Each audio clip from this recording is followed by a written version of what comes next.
You're listening to Parasearch Radio, news, views and reviews from the world of the paranormal from across the UK and beyond.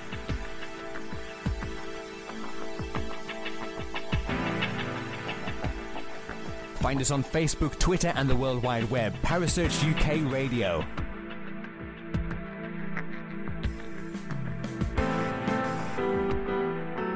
Parasearch Radio, broadcasting to the UK and beyond.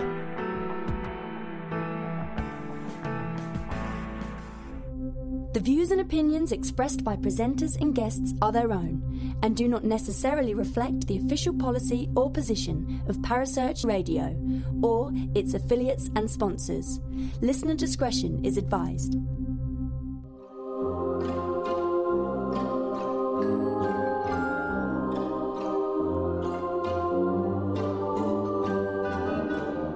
With paranormal news, views and reviews from across the USA, you're listening to Paranormal Hindsight with Jay and Teresa here on Parasearch Radio. Good evening, everyone. Welcome back to Paranormal Hindsight. I'm your host, Jay Lynch, with my lovely co-host, or actually she's the host and I'm the co-host. My wonderful... We just co-host it together. We just do something like that. It's been so long since we've talked to y'all. It seems like it's been forever. I know it's been a couple weeks. We've been a little bit busy. We've moved and setting up the studio all anew, and hopefully one of these days we'll get some pictures once I get all the stuff up on the walls. Yeah. And I don't think you'll hear the trains this time. No, you should be hearing the trains or a whole lot Not of at anything all. else. So we've absolutely just enjoying it. It's taking us more longer. A lot longer. And that's some good there English. Yeah, whatever. Wow. There's only one English, and y'all speak the right one. I speak the wrong one. So True. we're getting all settled in. We got the studio set up. Finally get to do a little recording. And like I said, I have missed this immensely. I did get recorded last Thursday night with Miss Carrie Greenaway on the Parasearch UK radio show on Paramania Radio, and that's such a good time. I know it's at midnight y'all's time when it comes on, but you can go back and catch it in the archives on Paramania Radio. And it's just a good time to get to speak with Carrie. She's such a wonderful hostess. She is. You and her both are great. we I loved, and I think it's just me, I love to listen to Carrie talk. I love to listen to everybody that we interview from the English. Yes. From the UK or on here, because they always use such proper English, and their accent is so much more educational sounding than y'all twos. I know. Yeah, well, I know. I can't help myself, folks. I try my best to not do it, but it's such a common thing with my lingo. It's hard not to do it. Absolutely. I mean, you're lucky that I don't get an R rating on here as it is anyway with some of the terminologies I like to use on a normal basis. I'm very thankful for that. Absolutely. I try to keep it without being vulgar and being disrespectful to anyone. I try. Every once in a while I do that throughout the BS hard. card. And every now and then, as you're trying hard, somebody else throws the BS card in. She's mean like that. Y'all think that she's a nice, quiet, sweet one. I'm telling you, she's meaner than Hades. Don't you believe a word he says? She's so mean. But, we haven't got a lot of things that we've done in the last few weeks. We've not done any investigating. We've kind of shut down the paranormal mysteries for a little while because we moved. Rick moved 3 states away. It's just been a hectic time. Kind of on the hiatus right now with investigating. But we've got a lot of things coming up. Things are coming up that are... I can't wait for October. October's going to be a blast. We'll talk about that in a minute. Yeah, we got some other things coming up before that, though, that we got to kind of look at. But we also have, like tonight, if we would have been able to, with moving and things, we weren't able to. But we could be over at the Ashmore Estates in Ashmore, Illinois, for an absolutely wonderful time. Christopher St. Booth, who we've interviewed here, and others have interviewed him also. He's a dear friend. His son turned 10, and what a better place to have your 10th birthday party than Ashmore Estate. Him and his wife, Rachel, are actually giving their son, I almost said his name, a birthday party over there. And like Teresa said, they're doing an investigation, and they're actually... proceeds of it are going to Lost Limbs Foundation. So, not only are they giving her son a once-in-a-lifetime type of birthday in And for a kid's investigation, too, during the day. During the day. It's actually during the day an investigation, and they're gearing it towards the children, because Ashmore Estates used to be a poorhouse, and at one time they referred to those as asylums. But that's where a lot of children did stay there. Yeah. And their families didn't have anything. They didn't have anything, or they was orphaned and they had nowhere else to go. And the counties would put them here and give them rooms to stay in. And they also worked on the farm. It was usually self-sufficient. You know, you think about that now. Now we just turn them out in the streets.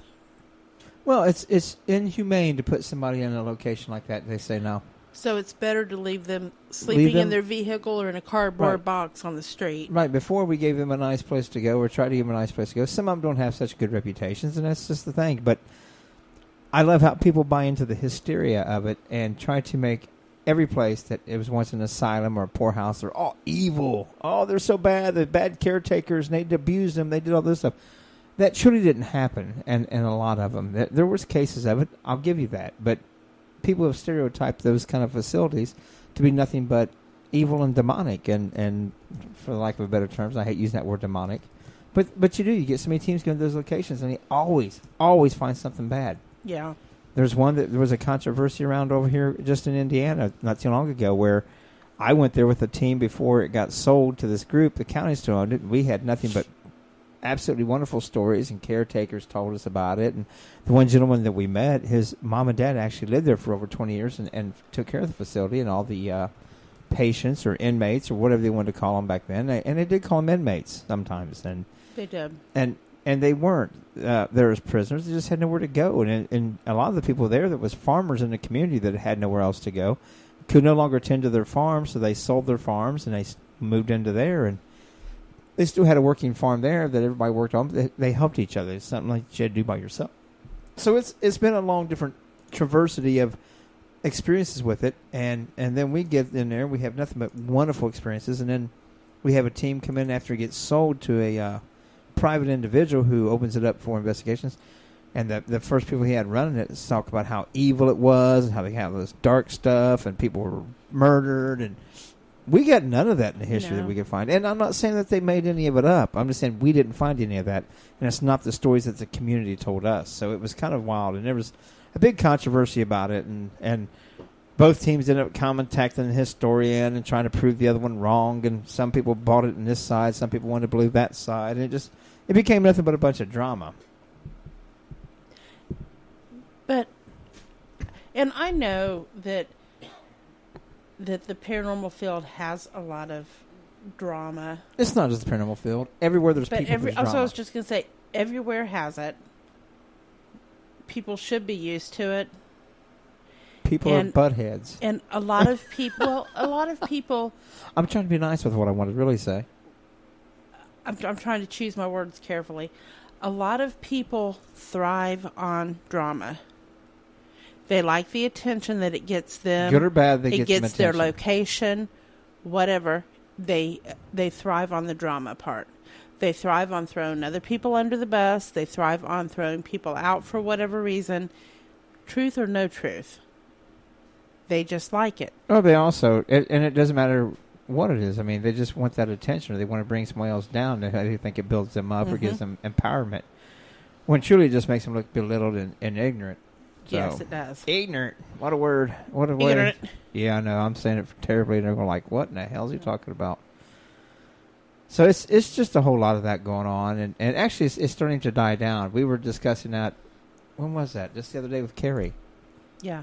About how you're getting more, and Carrie and Brendan Shea was on with us last Thursday night, and we were discussing how the field is changing and people are starting to grow up, for lack of better terms, be more responsible, be more responsive to one another. Certain people are. To share. The majority of the field is, and it doesn't matter what we do, no matter what group you join, you're always going to have somebody that's going to be an attention seeker or a attention whore. Right? They'll pimp themselves out for any bit of attention they can possibly get in any way they can get it, and that's just the way it is. That's sad, but it's true. So, but it is making a big progress in this field. It is. It's just sad that. But true. In order for somebody to have something nice or to post something great, if they catch a great piece of evidence, they catch a good EVP in the paranormal field, they create something great. There is always going to be someone that will tear it down. There's always going to be somebody that's going to throw it out and say, well, you did this or you did that or I did it first, and it really doesn't freaking matter. No, it doesn't.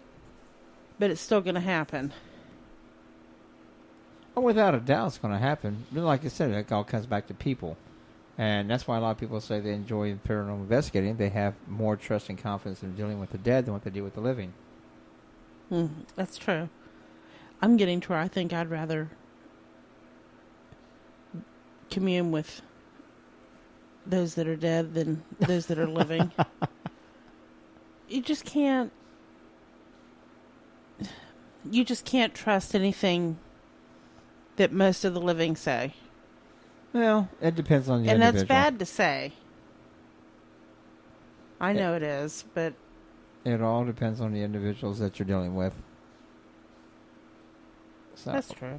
But there's so many more things coming up and stuff. And for us over here, I know you guys make fun of it, and I've had several of the other presenters on Parasearch laugh about it, give me a hard time. But this is just the beginning of for the lack of a better term, the paranormal...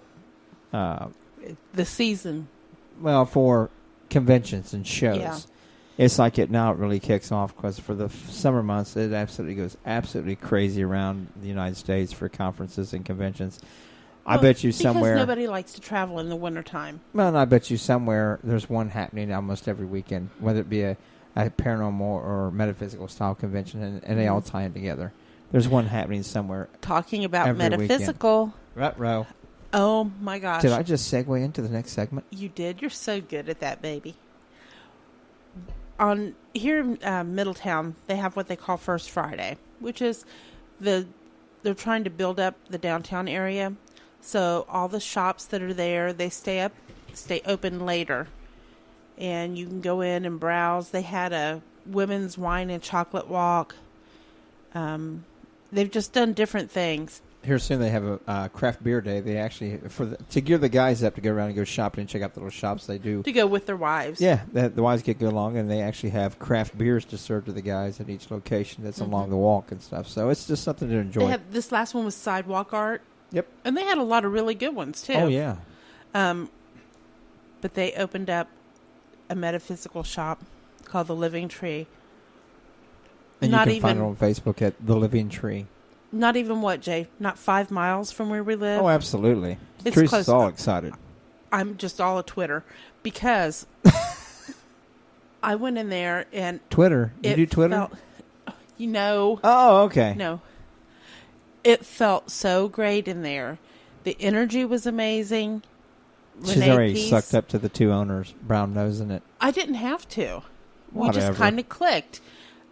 I asked her on Facebook if they were going to be open on First Friday, and she said yeah, because it was like what they call a soft opening. They're not really open with everything they have, but they still wanted to let people see what they are, what they're going to be.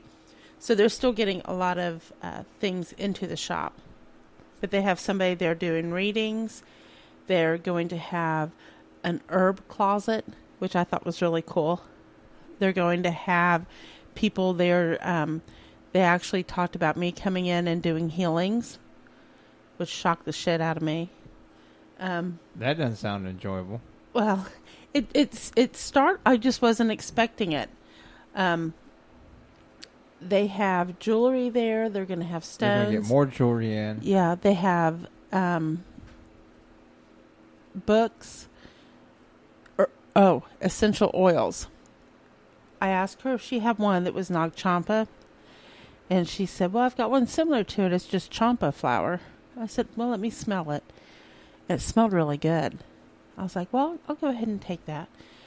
And as I was buying, she said, you know what's really, really good to mix with that? I'm not real keen on mixing the oils that much. And she said, I'm telling you, she said, it's amazing. I said, well, what is it? She said, lavender. So I mixed the Nag Champa and the lavender. I bought them, came home, put them in our bedroom. turned on the burner, and in no time, our bedroom smelled fantastic. Very relaxing. I absolutely loved it. It is. It's a nice, relaxing aroma. I can honestly say that. I normally don't pay attention to that a whole lot, but it really has been. It's been very nice and relaxing. It doesn't take any time to go to sleep now. Depends on who you are. You haven't been staying up late. No, I've not been staying up as late as I used to. No. Then again, I've been working my arse off, so what the heck. Well, you're tired, too. Absolutely. That's a good point. That's a good point. Kind of changes things when you're a little bit on the tired side. That's true. But you often say about how your mind races and won't stop. But yet, since we've been doing that, you seem to be calming down and going to sleep easier. So I'm thankful for that. That way he doesn't sit over there and twitch and toss and turn. Why does it feel like you're making fun of me again? Because I was. Okay. As long as we're on the same page. Just in case you were wondering, I was. No, as long as we're on the same page, I'm good with that. Yeah, we are. But it's an absolutely amazing little shop. They're looking to get more stones and crystals in. They're looking to, and all the things that Teresa mentioned, the essentials, all things. But they're making contacts now with places to get them and get good deals at them. Hint, hint, if you know anybody on here that deals with stones and crystals or oils and things like that, you can help them with contacts or provide them with. Just saying, it never hurts to contact people. That's true. You can find them on Facebook at The Living Tree, and it's absolutely an amazing little place. It's pretty cool. I'm enjoying it. I'm glad they got a place a lot closer for Teresa to go visit it and stuff. Maybe instead of us making trips all the time all the way up to Yellow Springs, which is a nice place to go. I was going to say, that's not that far for us to go. No, it's an enjoyable ride. It's what, 30 minutes, 40 minutes? Maybe 40 minutes. But it's well worth it. It's a shop that's been there for quite a while now. But I'm hoping to see this one really make it and grow. It's nothing like it in this area. Not even in anywhere near Dayton. Doesn't have anything. Well, yeah, they do. They got that one Hilltop or something like that. Mountaintop Bookstore. Something like that. That's right. Hilltop, Mountaintop. Born on a hillside. Door closes itself. Swings itself closed. So, but it's nice to have something a little more local that is along the lines of the metaphysical along this area. There's really nothing in the Middletown area, so it should do quite well. We were kind of amazed. We met a lady in there that made wands. I forgot about her. Yeah, see? She hand makes her wands. You were so excited about just being in the shop altogether, you forgot to take a lot of the information in. I was so excited. I know you were. I was just like a little kid. Saying that. Like a little kid in a candy store. That's true. So, but it's a wonderful place. I hope to see it grow. I really do. I hope it makes it. Mystic South Conference. Wow, look at Teresa's over here. I just saw that. Things. So we got a lot of besides that coming up. There's, let's see. Oh man, you got the Hinsdale House of 2017 Paranormal Investigation with Wisps Paranormal. It's coming up on June 19th and 20th. So there's all kinds. Moonlight Market up in Indiana. And our great friend Glenn White is having a Victorian-style seance and tea at the Gettysburg Ghost Exchange. That should be very interesting. I don't like tea. I don't like tea, and I'm sorry, I know. Even though I did just make a big, huge 2-gallon thing of sun tea for my son. And I know we're terrible people, you all over there in the UK with your tea, and we're terrible. We don't like tea. But on the bright side, I don't drink coffee either, so. That's true. So I don't care for either one of them. That's very true. Yeah, but I'm just thinking with Glenn being down there at Gettysburg, right around all those battlefields, they're doing tea, and they're also doing a Victorian-style seance that evening. And more than likely they'll follow it up with an investigation. And for those of you that haven't listened in lately and stuff, please go find it in the archives. It's our good friend, psychic medium Glenn White, who also was a professional wrestler. He's been a psychic medium for quite a while now. He is one of the few people in the United States that I know of that does Victorian-style seances or physical mediumship, and he always makes sure that they turn the lights on, leave the lights on, because he wants people to actually see what's going on and not think that they're being tricked or duped. He's very upfront and honest about things. We've interviewed him a couple times. He's absolutely a wonderful young man. I love talking to him. I do too. He's a lot of fun. We ended up talking so long, we ended up having to do 2 different shows with him. Couldn't fit it all in one night. Because he is so interesting. I was going to say, next month we also have at Ashmore Estates on the 15th. We also got Ashmore Estates Ghost Hunt for the public on June 24th. Who is that one with? I don't remember. Dustin Perry. Oh, that's right. Joined Ghost Hunters Dustin Perry and Haunted Collectors John Zaffis. And the Bama Boys, Jonathan Hodges and Benny Reed, and investigate the haunted location. Go lights out and learn from some of the best in the field. Mm-hmm. So that's going to be absolutely amazing. You got Dustin Perry from Ghost Hunters. And then you got John Zaffis, the nephew of Ed and Lorraine Warren, also the Haunted Collector. And then also got one of the nicest men. Oh, God, yeah. Him and Dustin both are phenomenally nice. And then throw in Benny Reed and Jonathan Hodges from Deep South Paranormal. You're just nuts. Oh, absolutely. But they're wonderful guys and they're wonderful investigators. They are. I love those two. They bring a great energy to the environment. They really do. So you got that one, and you can go to idealeventmanagement.com and purchase tickets for that if you're going to be over here in the States. It's going to be absolutely amazing. I imagine they'll do a few live feeds and things like that. So there's. I would think so. Oh, probably so. I'd say John and Benny will. Go find them all on Facebook. Follow along with them. Then in July, as you were saying, we have Ashmore Estates with LEP, Lake Erie Paranormal. What did we miss? Oh, no. What? That's going to be a bad weekend. I mean, it's going to be a wonderful weekend because we'll be in Ashmore Estates with our great friends, and it's also our anniversary. Mm-hmm. But it'll also be have to miss them down in Newport, Kentucky. I have to miss them the Bacon, Bourbon, and Brew Festival. I know. They're going to have a huge festival with nothing but bacon, bourbon, and beer.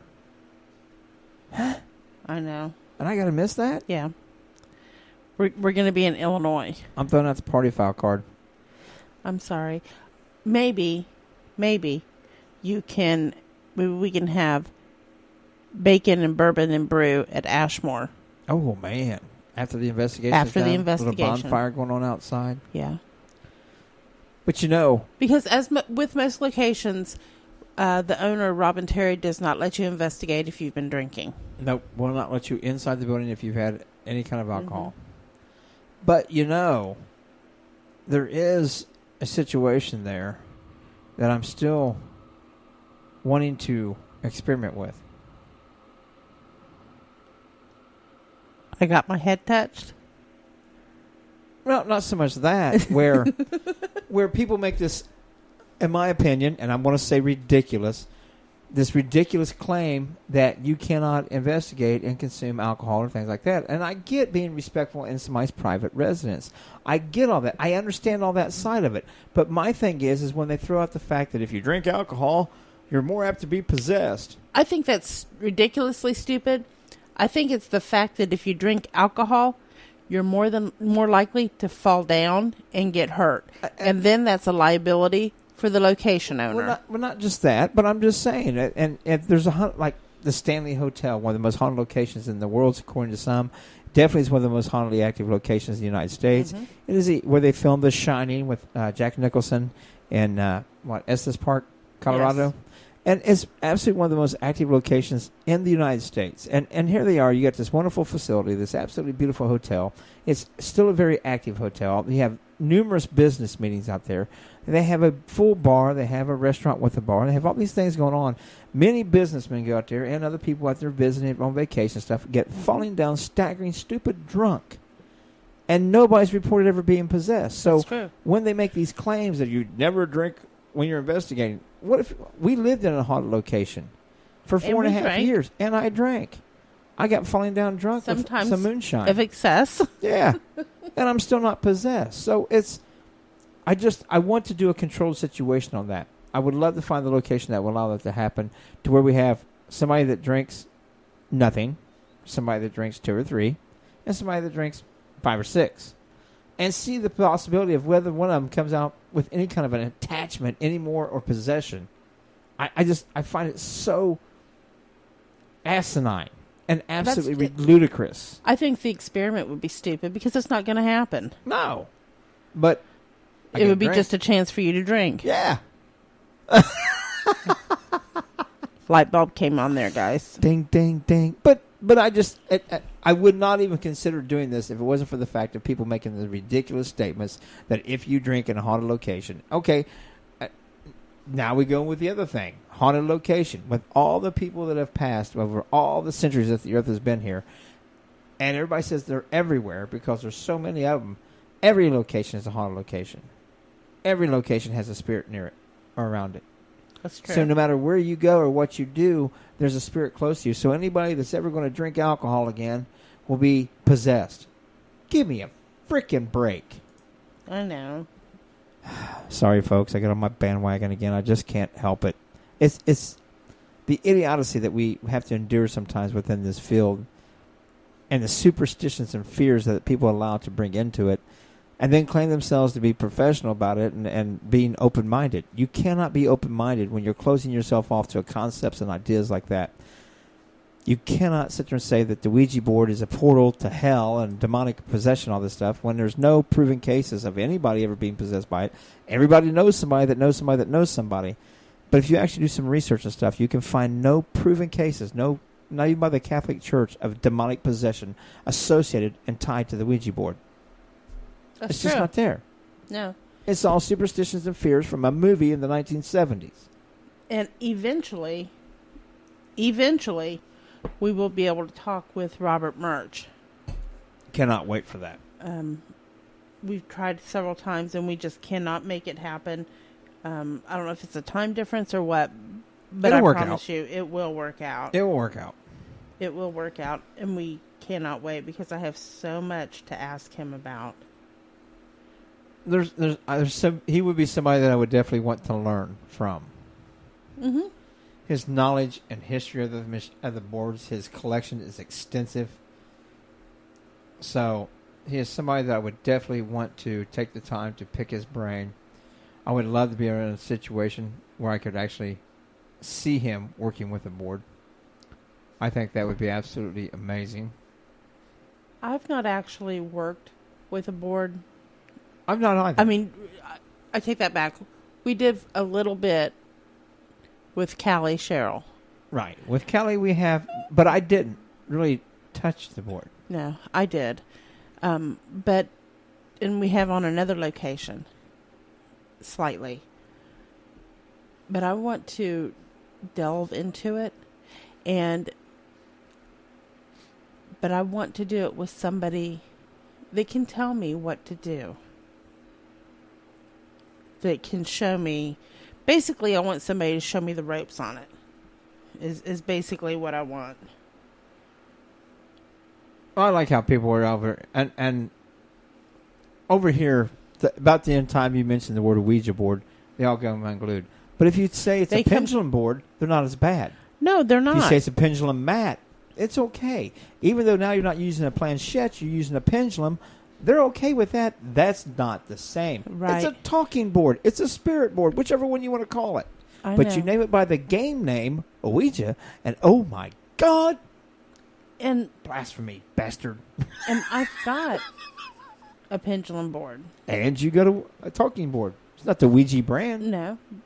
It's really cool. Oh, yeah, it is. It's amazing. We'll have to get it in here in the studio where we can have it on display. Oh, I'd like that. And then put it up whenever we can get a few pictures taken every once in a while. Like right now, yes, I have an old desktop that's still got the tower. But right now on top of it, I have 3 gargoyles. I've got the laptop. Yeah, she's got the laptop. I've got the old desktop style. Mm-hmm. And on top of my tower, I have 3 gargoyles staring at me. 3 little monsters. And then I have a troll at the end of the thing, a big ceramic troll. Where, why the hell not? What, am I going to get possessed? No. Because I have gargoyles and trolls looking at me while I'm broadcasting? Evil personified. Take thyself to hell, heathen.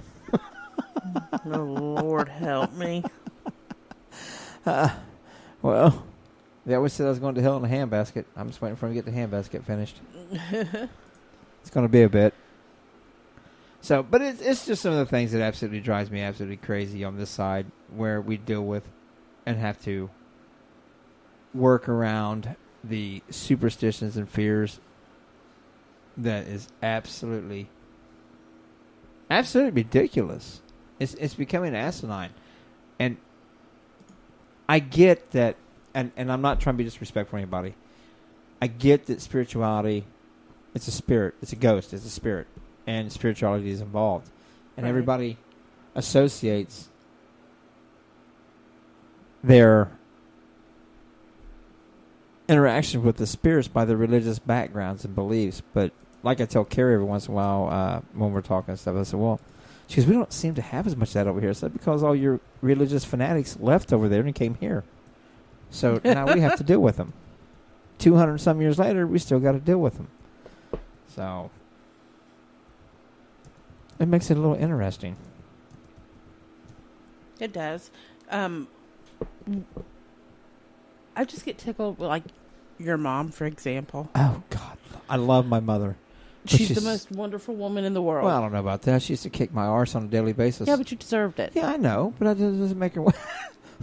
I deserve more than what she gave me. But when we first started investigating, she about lost her mind. Oh, God, yeah. Oh, it was horrible. It truly was horrible because in her mind, we are tampering with evil, things that we should not tamper with. And now, well, at that time, we had our niece and our son investigating. And that just didn't fly. Not with her. She said, I can't control what you two do, or because your brother was investigating with us, so what you three do. But don't you take my babies out there and get them hurt. You know, she's pretty much given up on me, and my brother wrote us off. She tried her best to change us to her Southern Baptist ways, but well, kind of like that one old song, I'm the only hell my mom ever raised. Yeah, she raised two. She raised two. She raised you and your brother. But we have fun. That's true. We've never hurt anybody besides each other and ourselves. Very true. Okay.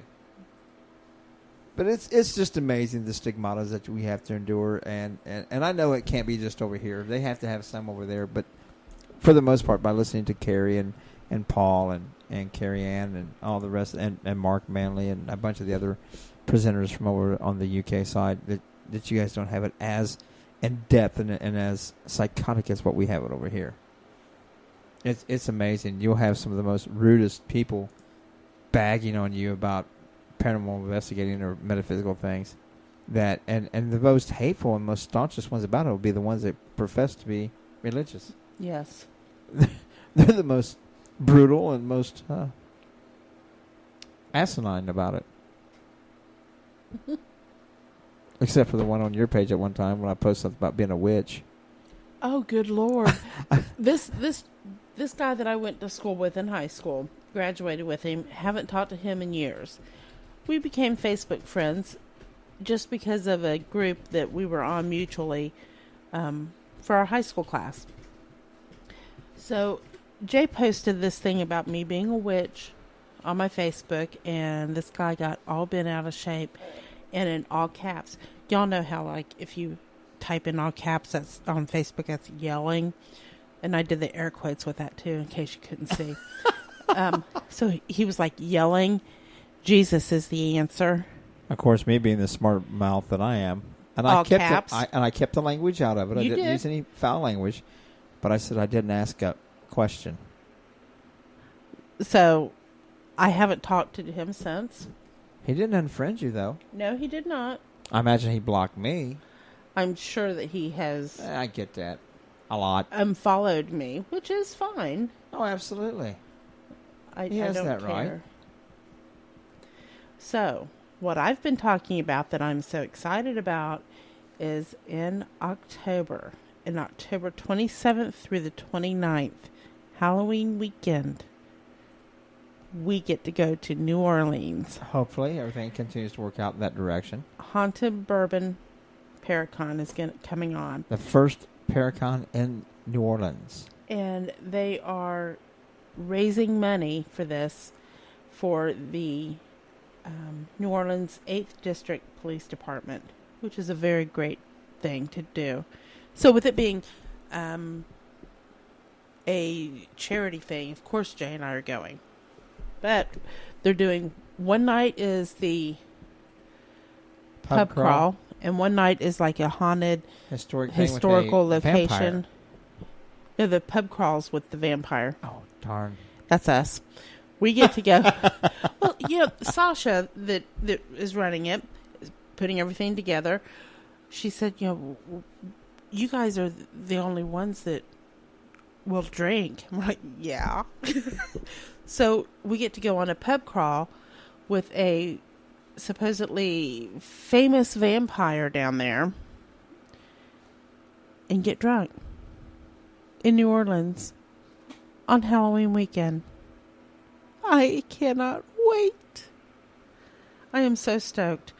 We will be down there with Sasha Clenott, Randy Hardy, and Kevin Betzer from Deep South Paranormal. Chris Maggard. Scott Grunwald. Gavin Kelly and Paula Purcell. Jonathan McCoy. Scotty Rourke. And Lord Chaz, who is the vampire. I'm interested in talking to him. Oh, it's going to be absolutely amazing time. I'm looking forward to it. Cannot wait. Oh, it's going to be fun. It's going to be so much fun. And if you guys get a chance to get over here, please come over and visit it. It'll be a good time. Oh, and the proceeds are going to a good cause. They are. But everything we get involved with is charity, isn't it? It is. But that's something that we've done for many years, whether it was paranormal or whatever. Community services things. Or whatever. So, yes, we used to be involved with a lot of the biker community around here for Dayton's Children's Hospital and Cincinnati's Children's Hospital. And we've actually done beer tastings and raised money for non-Hodgkin's lymphoma and osteogenesis imperfecta. And what's the one with Clyde? Chiari malformation. Yeah. Woo! Dang, I could almost remember those big words. Almost sound like I got educated while we've been gone. So, I know we're going to cut it a little short tonight, but we thank you guys for tuning in for a little while and listening with us and stuff. I promise we'll get things back together. We'll get some guests back on here and get some interviews done. Yes. If there's anybody you guys would like us to interview, especially give on us this a side of the shout pond. out. Yeah, on this side of the pond. Give us a shout out. We'll see what we can do to make it work. Absolutely. And we thank you guys for tuning in and listening to all this wonderful shows on Parasearch Radio. And I thank you guys for a wonderful evening. Thank you. Good night. Thank you for listening. Don't forget to join us for more shows throughout the week. Find us on Facebook, Twitter, and the World Wide Web to keep up to date with all the shows right here on Parasearch Radio.